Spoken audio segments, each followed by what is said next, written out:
Just beginning the fourth quarter.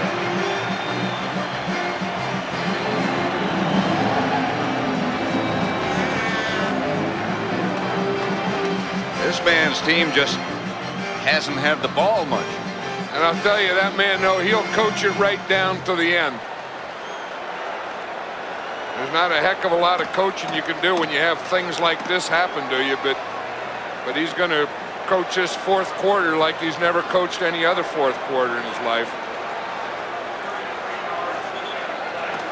Rams have always had tremendous success here at Candlestick Park. Robinson said maybe because I grew up only 5 miles from here, but today hasn't been one of his days. Yeah, but when he grew up, when we grew up in Daly City, which is, as you say, just a short way from here, there was no here. Here was a bay or something. We had Seal Stadium and Kezar Stadium, but there was no Candlestick when he grew up. 49ers, of course, played at Kezar before they came here. Bruce Colley. There's one of those guys that has done an outstanding job in there and that offensive line of blocking this Ram defense. When you see a defense and they have a lot of mud and dirt on their backs, they've had a bad day. Well, there's your evidence. A defense should have clean backs after a game. Over's kickoff. Going to be Ron Brown at about the 8.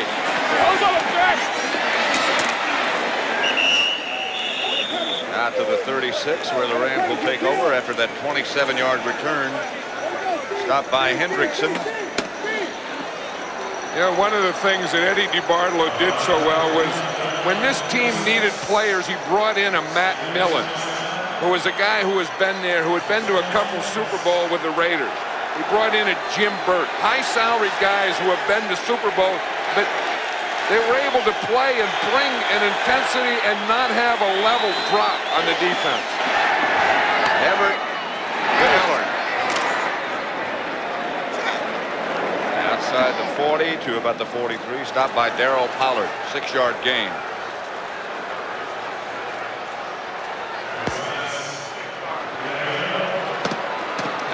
Down 27-3, it's time for that no-huddle offense. Get into your 2 minutes with 14 minutes to go. Screen pass to Buford McGee.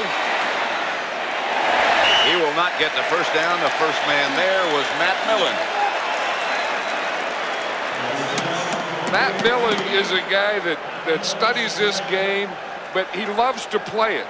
I mean, he's a guy that's been around enough 10 years in the league and still plays it like a little kid. 3rd and 2.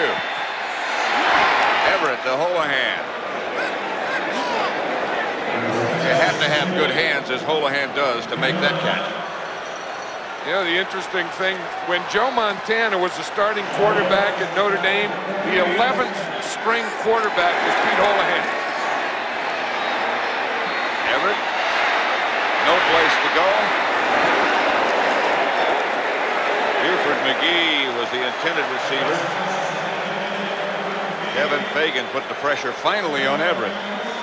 I'll tell you, they knocked that confidence right out of Everett today, didn't they? He started off the game, and of course, you know, it's a lot to do with their defense. They just didn't get anyone open. I mean, he's been getting rushed, he's been getting knocked down, and that time he had good pass protection, and the coverage was too good. One of the big plays early was when Clipper Anderson was open on that big reverse, and Ronnie Lott came out of nowhere to knock it down. I think after that, the Rams started downhill and haven't stopped. Everett for Anderson. Again, nothing there. Watch Pierce hold out here. And he's rushing against Jackie Slater. Now, that's a real matchup. And he gets that rip, and he gets that arm, and he goes to the outside and comes back inside. I'll tell you one thing, I'm glad he didn't spin like Jim Burt was trying to teach him to. But see, he has to wear that mask over his eyes because he's blind in the left eye, and he had to sign a waiver when he first signed with the 49ers against that right eye. He has quite a story. Everett. batted down.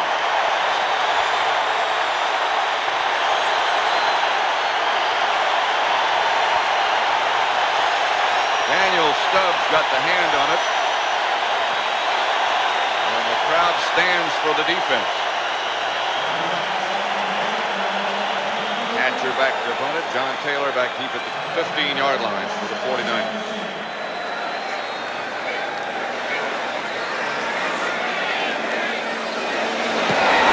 Almost blocked. Fair catch at about the 18 where the 49ers will take over. 13 minutes, 13 seconds left to play, and the 49ers up 27-3. The NFC Championship game at Candlestick Park. Look at Alfred Jackson, Pat, number 31. He's the cover guy, and when you're getting beaten, you get beat on every level and every way. Even your photographers double team you.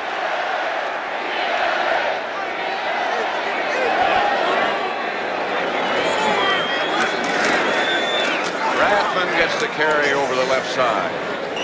Doesn't get much. Perhaps a yard. Sean Miller made the stop. And that defense has gotten pushed around there today by this 49er offense and this 49er offensive line. This isn't one of the plays. That is good Ram defense there. But the 49er offense in the first 3 quarters have beaten the Ram defense about every way you can. Brings up 2nd and 9. Montana is going to throw it. He does to Rathman. Got by Kelm. Now there's a now Jim Burt is talking to John Marshall, the defensive line coach, and I think Marshall's trying to get out of the way. Burt will talk to anyone and coach anyone and do anything during a game. And he's one of those guys that is hard to get away from. He'll go find someone else. He's always looking for someone to expound to. Brings up a 3rd and 4. The 49ers at the 25. And in control of things. 27-3. To Rice. Dragged down by James Washington. 4 or 5. Excuse me. Now, I was just saying, Jerry Rice lost 15 pounds this year, and I thought that was impossible. I looked at him last year and didn't think there was any place that he could lose 15 pounds. He was already skinny. Yeah, and he feels that loss of 15 pounds hasn't really made him faster, but it's made him quicker, being able to avoid defenders better. Maybe made him a better runner after he catches it. First down, 49.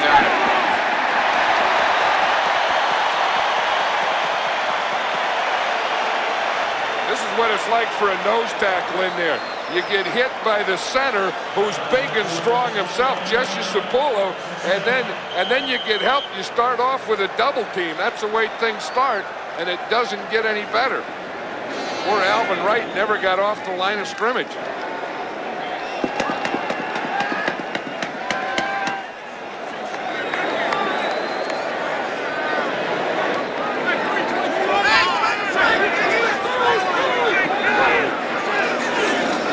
Yelling going on. Montana looked left, throws to Rice. Yes, sir.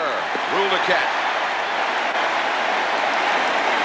Now, there aren't many quarterbacks that could ever do that. I don't care when you go back. Joe Montana went back, looked to the left. He was going to throw to the left before this. Then went from the outside to the left, came all the way back and found Jerry Rice way over on the outside of the right. That is using the whole width of the field. Rice did a heck of a job to get his feet down and bound. Another first down for the 49ers. Rice has caught 6 passes now. Great. Hammers into Ram territory. He's knocked down by Kelm. Picked up 5. Hey, Roger Craig is a real warrior. Just watch this, the way he gets the ball. Now he sees his two pulling linemen and his fullback Rathman. That's like having three guards out in front. Now you read those three, get in behind them, and now get right there and make your split between them and finish off your run. No one at reading, cutting, and finishing off better than Roger Craig. 2nd and 5. That's Rathman. He's to the Ram 35 before Michael Stewart brings him down, a gain of 13 yards for Rathman. He and Craig both have had good days. Watch Matt Millen. This is a defensive guy. Defensive guys love it when offensive guys control the ball by running it. Especially when it's a guy like Tom Rathman who looks like one of them. And Robinson's still coaching. I told you he would. He's still coaching. He's telling the guys to use your hands and get rid of those blockers.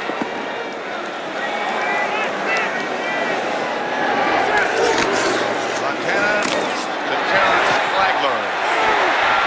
Flagler to about the 24, tripped up by Washington. 12-yard gain. That's the 49ers' 28th first down, which is a record in postseason play. Terrence Flagler has been somewhat frustrated because he wants to play more, and he's a good player. He was the #1 draft choice, but how can you play more when you have Roger Craig and Tom Rathman? Who do you take out? Who do you sit down? Put Terrence Flagler in. First down, 49ers at the Ram 23. Rathman and Flagler now the two runners. This is Terrence Flagler. Almost beheaded by Michael Stewart. Hey, that's what you do. When they start running, you get your 8-man front. The way you get an 8-man front is by putting your safety up there. So you have your 7 front guys plus your safety. And that's what Michael Stewart is. That's like giving you another linebacker. And when you can't stop the run, you bring your safety up there. Now you got 8. Now they can't run anymore. 2nd down and about 14. 49ers at the Ram 27. Already lead 27-3. And now there are just 8 minutes left to play.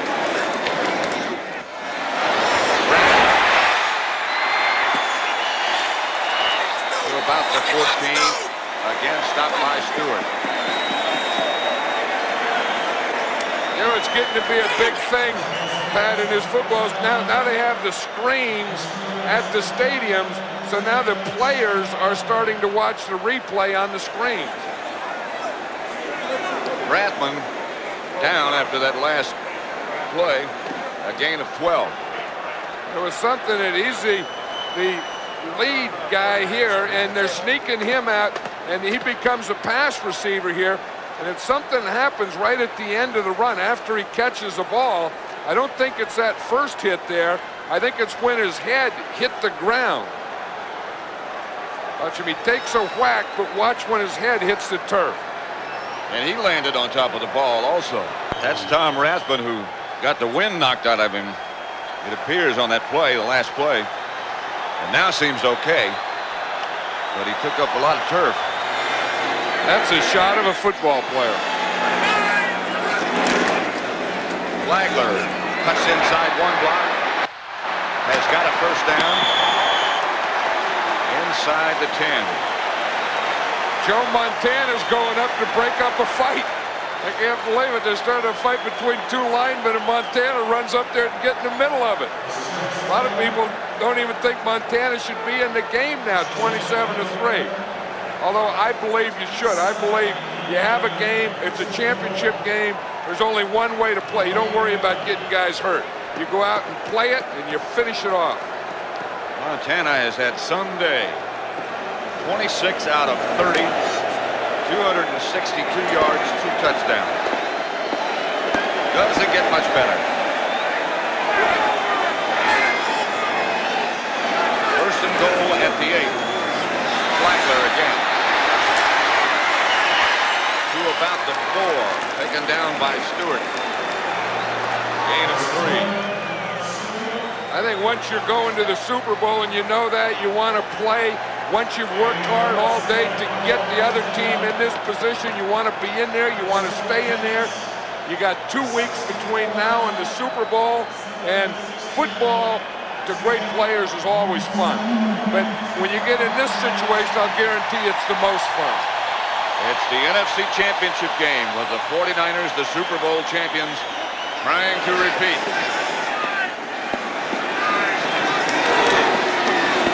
Flagler to about the 1, stopped by Alvin Wright. By the way, they set a new attendance record here today. Here at Candlestick, 64,769. Winner to play Denver. Listen, I don't know that this isn't one of the best 49er teams. I don't know, as I watch this team, this 49er team, and what they've done today to the Rams, what they did last week to the Minnesota Vikings, I don't know that this isn't one of the best teams ever. Oh, I agree with you. They've got so many weapons. Flagler. Take it down behind the line by Brett Fairney. And the field goal unit for the 49ers heads on the field. 27-3 they lead. Here's a guy who's done an amazing job, and you talk about guys that are going to coach until the game's over. You have that type of coach on both sides. George Seifert and John Robinson, they go way back. George Seifert is from this area. George Seifert is a local guy, went to high school here. George Seifert and John Robinson coached together at the University of Oregon. 25 yards away. Cofer's kick is good, but I think the Rams were offside. It would still be 4th down.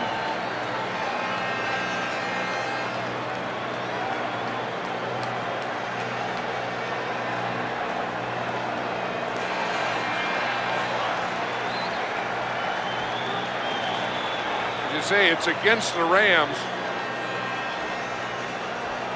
I'm sure that Coach George Seifert isn't going to take the points off the board at this point.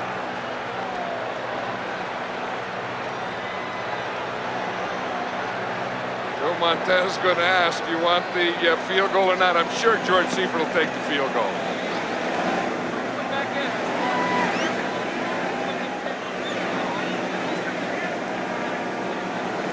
Say they couldn't get a first down anyway. Offside, defense, left side of the line, penalty is declined, field goal is good, timeout. And so with 5 minutes and 38 seconds left to play, 49ers lead it now 30-3.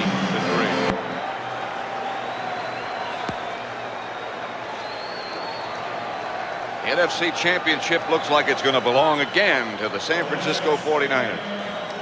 Right there, there's Eddie DeBartolo. He's the man in the circle right now, and I'll tell you, he's the guy that after they won a Super Bowl, by taking care of his guys, by getting them signed, by not being afraid to go out and get a Matt Millen, a Jim Burt, sign a Sherrard to a lot of money with 2 broken legs, doing those types of things, he helped get this team back to where they are. This will be Del Pino from the 4-yard line. Steve Hendrickson. Stop Del Pino. There's George Seifert. What a job he's done in his first year. Well, you know, he'll be, the 3rd first-year coach to ever go to a Super Bowl. Only one time as a first-year coach won a Super Bowl. Don McCafferty when he was at Baltimore. Oh, look at this. Winning his first-year coaches. The only thing is Seifert's going to a Super Bowl. Red Miller went to a Super Bowl. That second guy didn't. Eller got a flag on the play. Eller's pass from Everett. Chet Brooks brought him down. Flag on the play.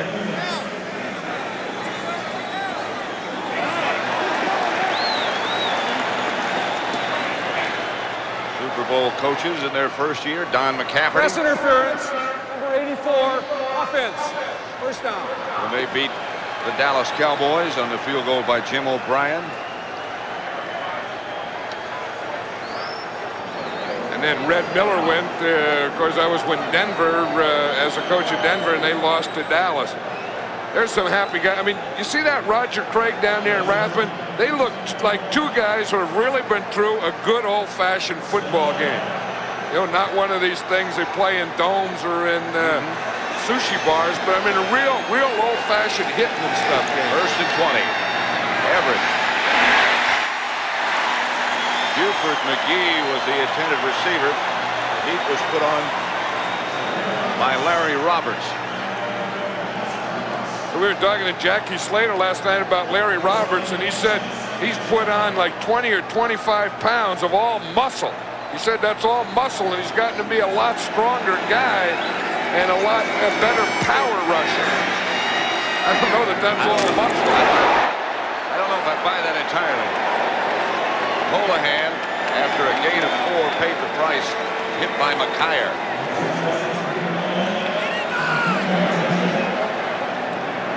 There's Jerry Rice. It looks like that eye's okay. That was giving him problems early. A happy face, I know that.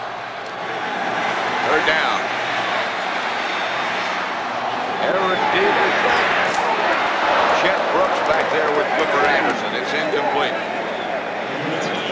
Here's the guy. George Seifert was saying maybe the most improved guy in the team is Chet Brooks.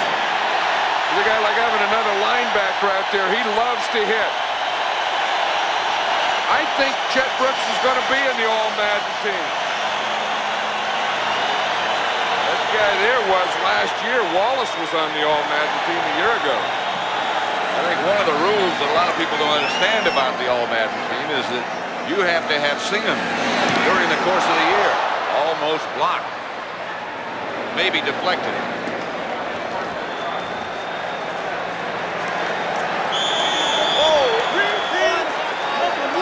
Look at Chet Brooks. He's there. He's talking about Jeff Fuller. He wears Jeff Fuller's name on his thing. Jeff Fuller was the guy that he replaced. Who was the strong safety. Back to the All-Madden team. When is it going to be announced?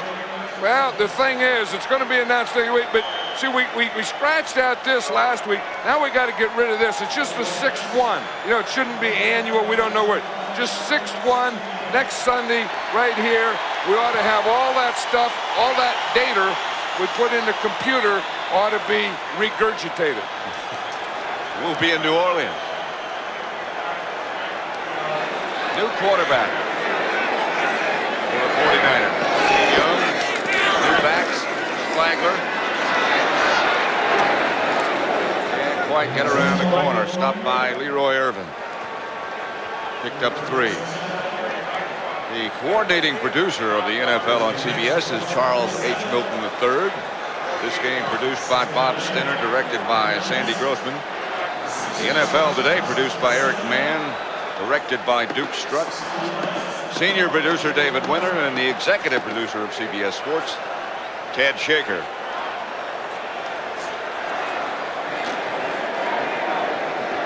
Second down for the 49ers.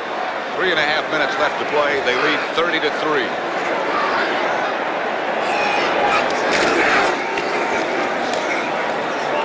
Flagler again with nothing there. Hi, Mom. Hi, Dad.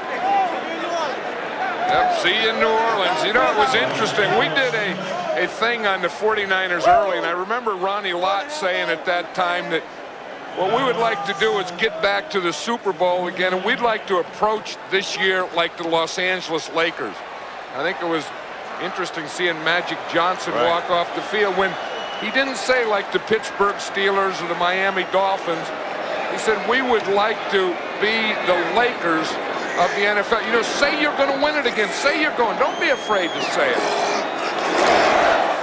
Here's Young back to throw. Jamie Williams made the catch. Stopped by Mel Owens.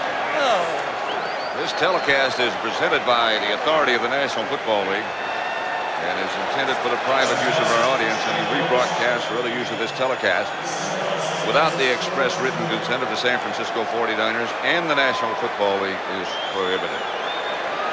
There's Eddie DeBartolo. He looks like he's giving out towels. I mean, the more things you can do as an owner, the better you are. The longer you're going to stay around, you don't have to hire guys. Eddie's there handing out towels for the guys when they come in. That's good. A 2-minute warning. In the NFC Championship game at Candlestick with the 49ers ahead 30-3. Everyone goes, they want to get to the Super Bowl, be in the Super Bowl, win the Super Bowl, and this is it in 2 weeks. Leroy Irvin will let the ball bounce in front of him. And the Rams have one more chance, perhaps. With 1 minute and 51 seconds remaining, they'll take over there. I think the Rams just finally ran out of gas. They did, and they were valiant. I mean, they did it the tough way. They went back and beat New England, and they went back and they beat the Philadelphia Eagles in Philadelphia, and they beat the Giants in New York in an overtime game. And then at some point, you just don't have that much gas in your tank. But the other thing is, they ran into a team with red jerseys that could be one of the all-time great teams.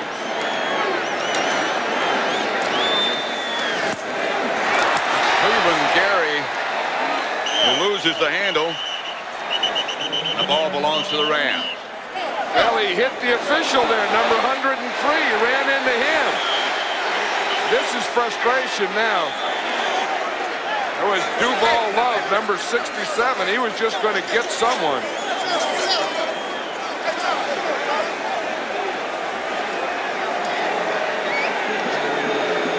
See, Cleveland Gary, though, ran into the umpire. Watch the umpire back there in the black hat right there.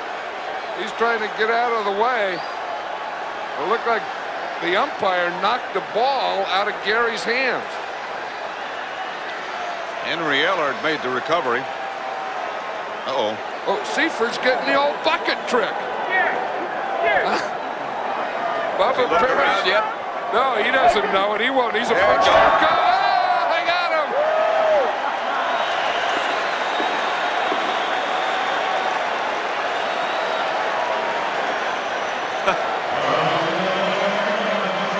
Don't forget to stick with us for the post-game show. Interviews in both locker rooms. And they're going to interview a winning coach. Dan Reeves will be live from Denver. And all the NFC Championship Trophy presentation. Is this any fun? There's no more fun than rolling in the mud. I'll guarantee if you're a football player, you've been out there pounding all day, then you can roll in the mud, you can't beat it. Pass intended for Ellard, incomplete. 30-3. 49ers, clock stop with 23 seconds remaining. You know what's more fun than rolling in the mud, Pat, is sliding in it. Like if you can get a good run and dive and slide, that's more fun. Hey, it hasn't been a fun day for Jim ever. You know, we talked about streaks and getting in sync, and he just never got in sync and got one of those streaks going.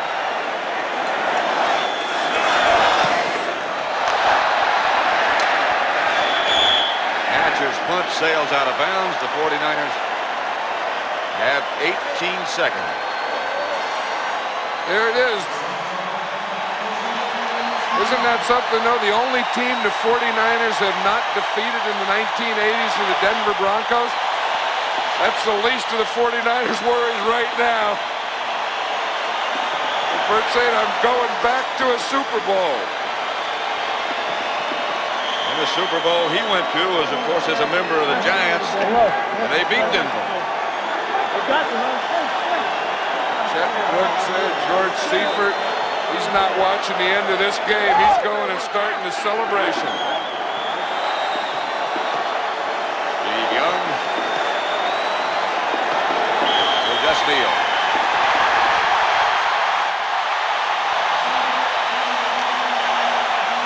That that will do it for the 49ers.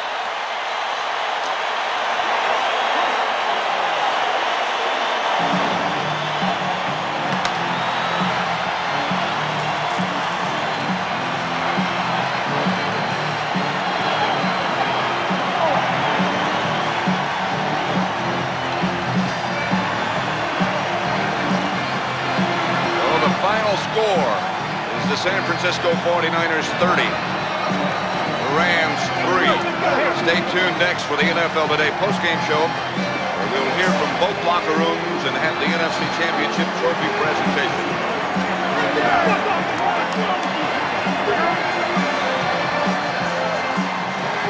You've been watching CBS Sports coverage of the National Football League.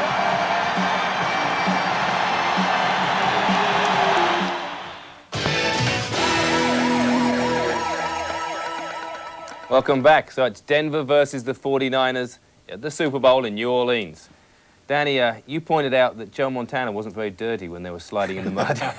Yeah, he hasn't hit the ground too many times. I'll tell you what, the offensive line really did a good job for him. I mean, they were running the ball when they wanted to run it, and they were giving him time to throw it and throwing underneath, not getting the big plays, but controlling the football and having long, sustained drives, and also the time of possession probably was just way out of line. I know the 49ers had the ball much more time than the Rams had it. Against Minnesota, they protected the quarterback well as well. They had the league's leading sackers. Does that make a big difference to the runner as well, a good offensive line? It does. Tell you what, you made a point when you said against the Minnesota Vikings, they had the #1 defense in the league, and they just manhandled these guys. And coming into this game here, they did the same thing, just protected the quarterback and just opened up a few little holes. So it's the 49ers, and as we've got a little bit of time, let's now go back to CBS and their post-game show, which is hosted by Brent Musburger.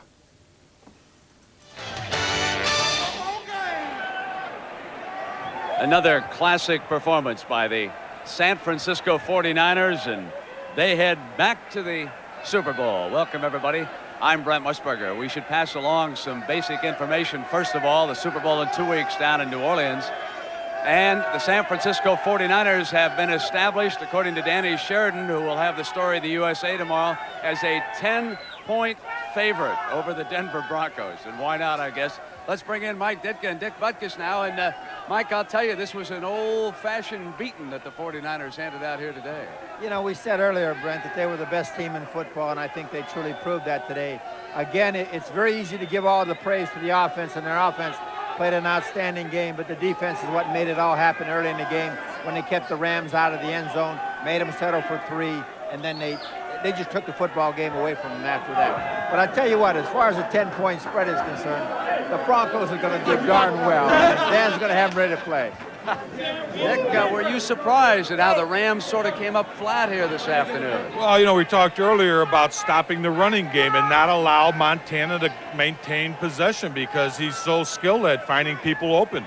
And that's what they just kept on running to their left, Rams' right side. And I think Mike was mentioning earlier that the outside receiver would come down and seal off, and they wanted Irwin to make the tackles, and he wasn't doing it. Well, you know, Mike, you said early that the guy who was going to set the tone was Ronnie Lott, and he had another sensational big game for him. Well, I think he's the best safety I've ever seen, Brent. I said that, and I like the way he played. He seems to get everybody up to play football, and that's what this game's all about. If you can't play this game with emotion, don't show up. All right. We're going to be right back, and more of our post-game show. We're going to go inside the winner's locker room, and we'll continue live in just a moment.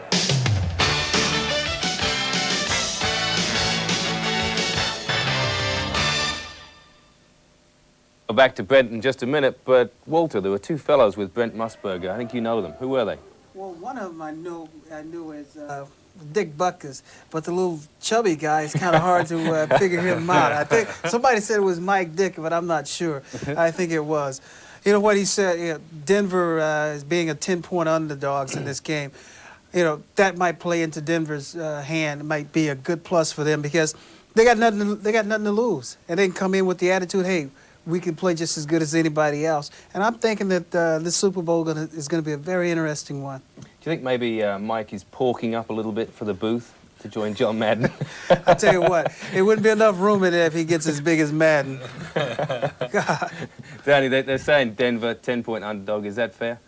Well, I think it's just going to do nothing but help the Denver Broncos because they're going to have to play on emotions to beat the San Francisco 49ers. And being an underdog in a lot of cases in big ball games really helps teams because they really don't have to prove anything. They can go out there and just play their own game and feel free just to do whatever they want, and they have no pressure on them. The 49ers are going to have the pressure on them to repeat as champions. Everybody thinks they're going to win, so the Denver Broncos can go in there and just play hard. The Super Bowl is going to be in the Astrodome, AstroTurf. Walter, whose advantage is that?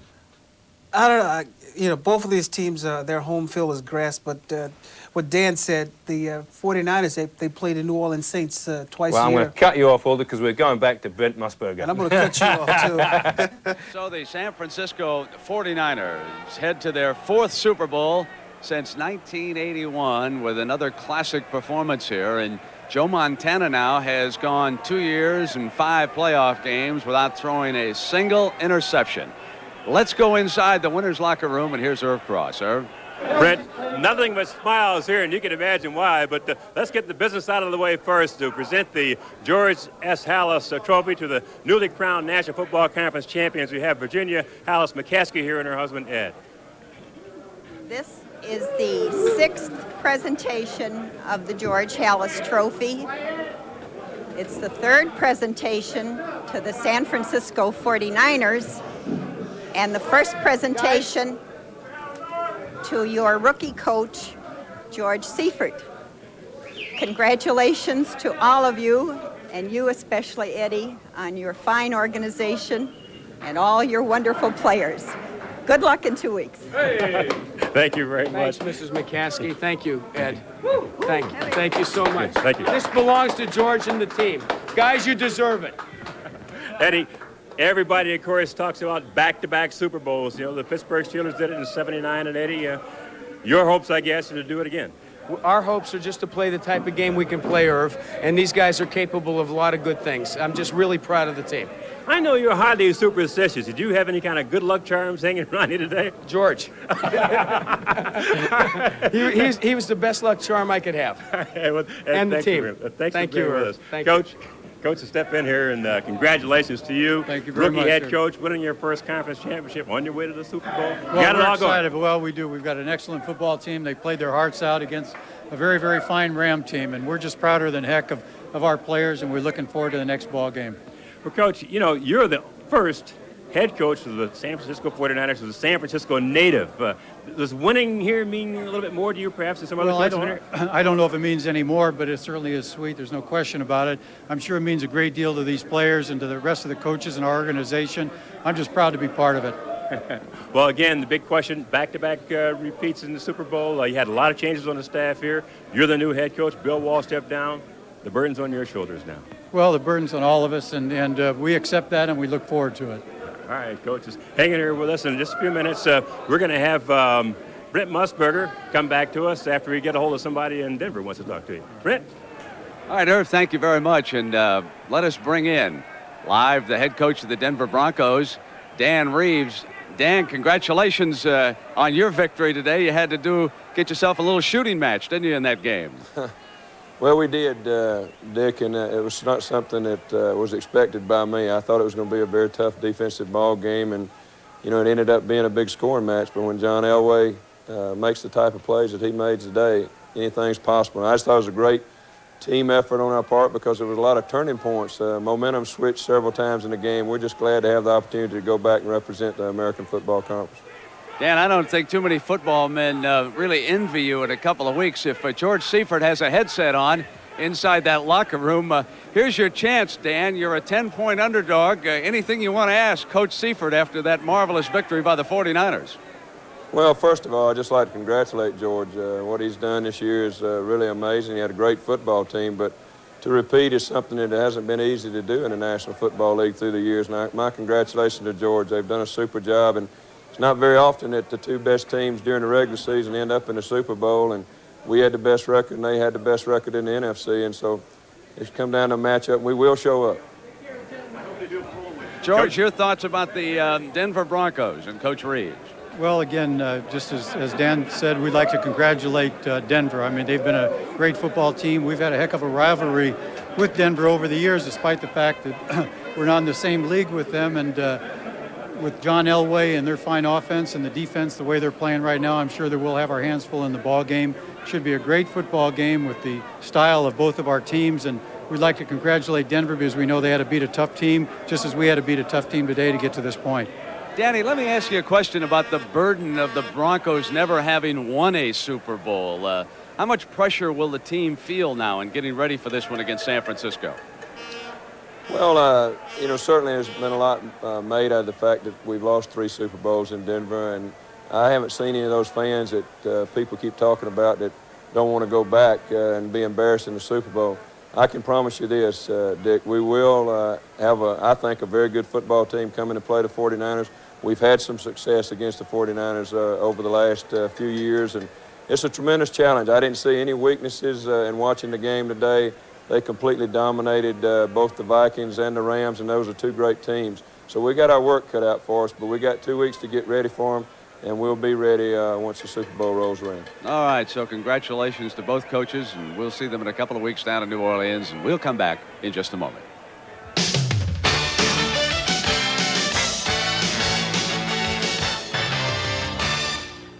So we just heard from both coaches, and as Walter was clearly stating while they were talking, a little bit of diplomacy right there, Walter. That's right. What they should have did, they should have just laid it out on the table right there and said, look, Dan Reese said, look, we're going to beat you guys, but hey, you might have beat everybody else, but hey, we kicking you right. And he should have said, hey, you guys might as well not even show up for the game, you know, get a little controversy going there. But I tell you what, Denver might fool a lot of people in this one. You think so? Yes. Danny, a coach in the NFL, I mean, a lot of people say the players play and the coaches coach, but what does that mean? Do the coaches make any difference? I think they do. I think there has to be a chemistry there. He talked about earlier that that you had the feeling that the players loved to play for the 49ers, that they created an atmosphere that everybody enjoyed to work in, and that causes winning. And I think it does carry on onto the football field. If a guy likes to play for a coach and he enjoys it and it's in a good atmosphere, he's going to win. He's going to win a lot of football games. He's going to play hard for you. And I think that's what the 49ers do. Well, I hope everyone's enjoying this program, and you'll stick with us because we're about to take a break.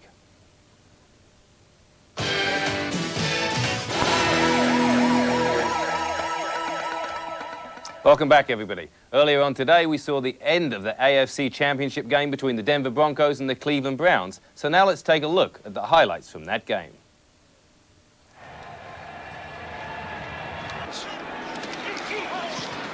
And Denver has the early lead.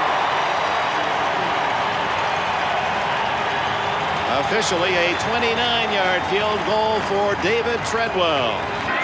It's 3-0 Denver. 6 minutes to go. First half. Elway has a man wide open. Michael Young. Young, the former Ram, has a touchdown.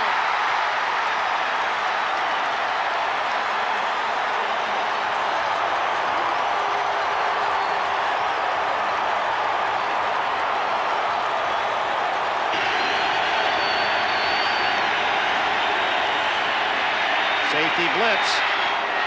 Open in the end zone is Brian Brennan. Cleveland touchdown. Beautiful throw. Beautiful throw. Elway throws on first down to Mobley. Touchdown.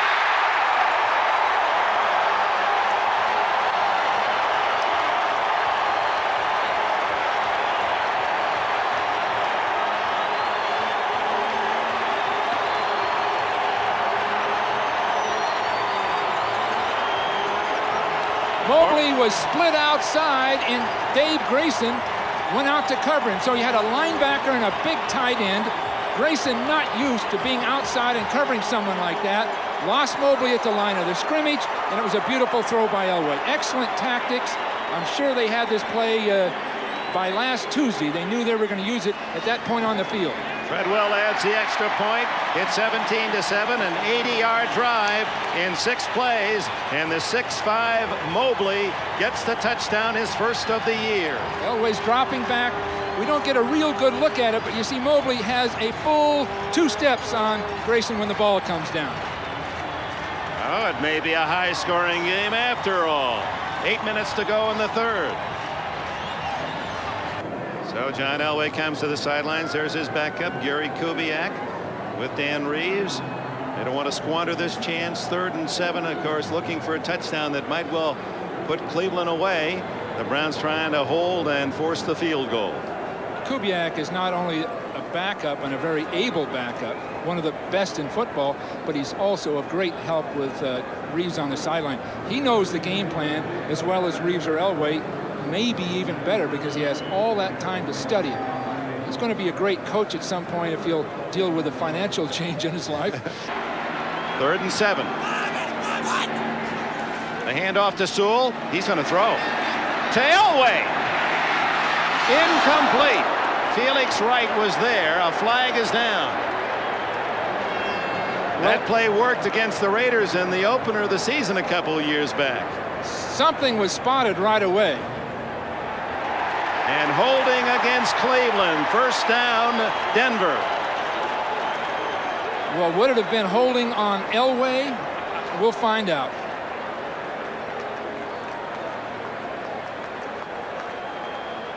All-star crew head by Dick Cantak.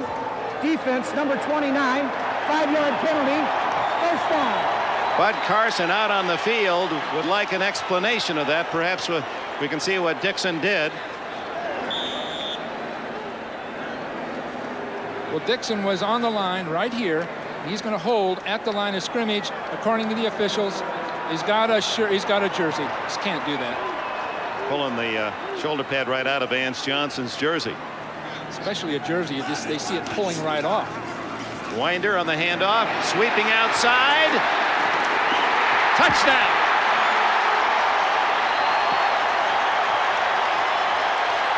Sammy Winder has given the Broncos 7 more. Langhorne right with Tillman. Slaughter and Brennan, the smaller tandem, to the left. Underneath, incomplete to Brennan. Yes, touchdown. Wait, he caught it. He caught the ball in with his body. It looked as if it rolled free on the ground in the end zone, but apparently, as he scrambled, the quick hands of Brennan, able to scrape the ball to his body, he embraces 6 more. Well, that was a beautiful job, releasing up inside, then around Braxton, stops, then goes again. And what a great play. Are those hands? See him releasing to the outside. Play stands is called. Touchdown. I'm out of my slump. Just well done. But again, it took Kozar moving, and Braxton being fooled because he looked back toward Kozar and lost his receiver. Matt Barr adds the extra point, and with 2:12 remaining in the 3rd period, the Cleveland Browns pull to 24-14. It's 2nd and goal. Manoah, touchdown Cleveland. What a beautiful play. I believe that was Middleton, the tight end, as a flanker, came in motion and trapped one of the tackles, and Manoah was right in behind it. 1 second left in the 3rd quarter, and Middleton, who was in and out of the Cleveland Brown lineup during the course of the year, a story that you heard last week from Merlin and Charlie in the win against Buffalo. Ron Middleton made the block. Well, we'll get a chance to look at it, and it was a great job by Middleton, going right up inside, and the penetration across the line of scrimmage almost did the job for him. Matt Barr. It's 24-21.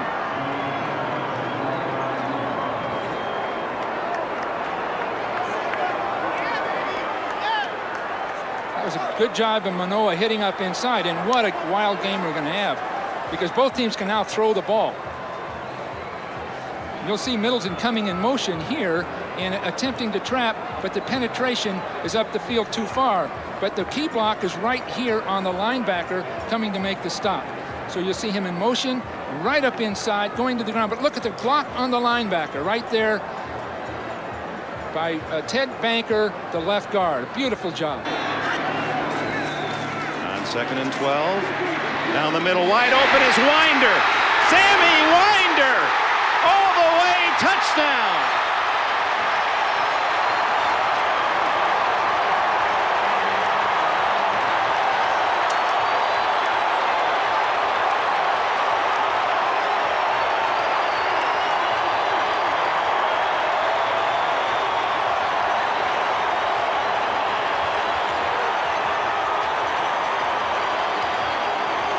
It was an all-out blitz again. They just kept going to it. And Winder breaking to the inside. Just had all the room he wanted to run with the ball. Kyle Kramer was trying to cover him. And Winder coming out of the backfield just made a quick move. There was no one there because if Cleveland were to lose this game, I'm sure that Bud Carson would say, why one too many blitzes? One too many. David Treadwell adds the extra point. Kyle Kramer was the man trying to cover Winder. Here's Elway with the ball. He's going to have a lot of heat with people blitzing up inside, but he's got Winder isolated one-on-one, and it's all over. Minifield misses the tackle. Kramer can't get there, and it's a 10-point lead for Sammy Winder. 34-yard attempt. Kubiak to hold.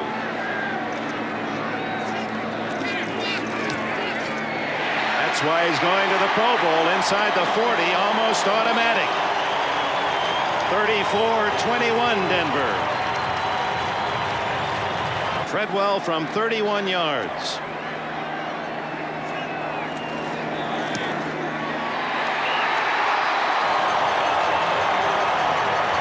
Three times in 4 years, the Denver Broncos best of the AFC.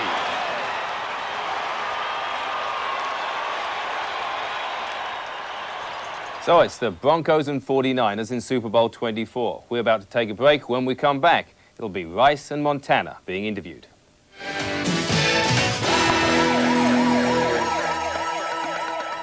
Welcome back. Two of the key players for the 49ers all year have been Joe Montana and Jerry Rice. So let's hear what they had to say after the game.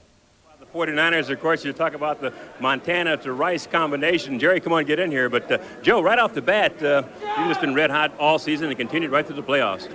Well, you know, the big thing there for us offensively was they were trying to take our underneath game away, so they were dropping a lot of people under the zones, and we just had to be a little choosy about where we were throwing the ball, and guys were finding holes for you, and I had plenty of time to throw the ball again this week, and, you know, a lot of credit has to go to those guys up front. They did it again. You spread the ball around a lot. Jerry Rice, of course, made his normal catch, I guess, quarter, but you also hit Brent Jones on a touchdown pass. Well, I think they blew a coverage there. They were looked like they were going to go into two deep zone, and then they rolled on both sides, and nobody covered him. Usually they run a backer with him down there, and they just let him go. You'd like to see that now, I guess, right? No, Jerry, early in the game, you went out of the game with an injury to your eye. What happened? Well, really, I got a hand across the face, and I lost my vision for a little while, but I kept working and got my way back into the football game. Well, Joe, you've seen quite a bit of the Denver Broncos. What do you think of their defense? Well, you know, actually, I haven't seen much of them. You know, we don't get a lot of their games out this way, unfortunately, and when we do, we're usually playing at that time. So, you know, we really haven't seen much about them and heard a lot about them. You know, but you know, we'll get a good look at them in the next few weeks. All right, indeed you will. Walter, Dan has been looking at your hand all day, and you have something on your finger that John Elway doesn't, Dan doesn't, and it's a Super Bowl ring. What are these guys thinking now? Super Bowl ring? No. No, not at all. At this time of the year, they're thinking extra bonus money. You know, that's not true. There they are. I don't They're believe thinking that. about that ring you have on your finger. No, the ring is secondary. They're thinking about that $64,000 payoff. I don't believe. Dan, do you believe that? No, I believe that I would give the money to whoever wanted it for that ring. I agree. That's true. I just threw that in there to make the controversy. People, no, to make the people realize that once it gets down to this part of the season, you know, money doesn't matter. It's to win the Super Bowl and to get that ring, and that's what every player wants to. And unfortunately, some teams have 3 and 4. Dan, you know, you said that should be your ring. You lost to the Patriots in a big game. What would it mean to you to have a Super Bowl ring? Well, I'll tell you what, that's just what Walter said. It's the competition, it's what you play for, and it's a desire that every player has. You go to camp, you start, you sweat through camp, you play, you put your body on the line for 16 weeks of the season, and your one desire is to get a chance to win a Super Bowl and win a championship ring. The one thing that Walter didn't say about that ring is they had a chance to go undefeated, but the Miami Dolphins beat the Chicago Bears that year. God. But unfortunately, we didn't get a chance to play him in the Super Bowl. If you couldn't hear what Danny just said, it was Dan Marino and the Miami Dolphins that beat the Chicago Bears that made them 15-1 instead of 16-0 that year. Okay. Walter's now out of the league. Dan Marino is still in the league, and I believe that he's going to win a Super Bowl before he leaves it. Guys, thank you very much for joining me tonight. Thank you, Mick. We enjoy it. Had a ball. Yes. Next week is a week off in the NFL while the 49ers and Broncos prepare for the Super Bowl. But we'll still be with you at the normal time of 5:30 when we'll be looking back at the championship games and looking forward to the big one, Super Bowl 24. We'll be bringing you that game live January 28th at 9:35. If you've already seen the Super Bowl, I know you'll be joining us. If you haven't, well, it's American entertainment at its best, so don't miss it. So until next week at 5:30, from the three of us, it's good night.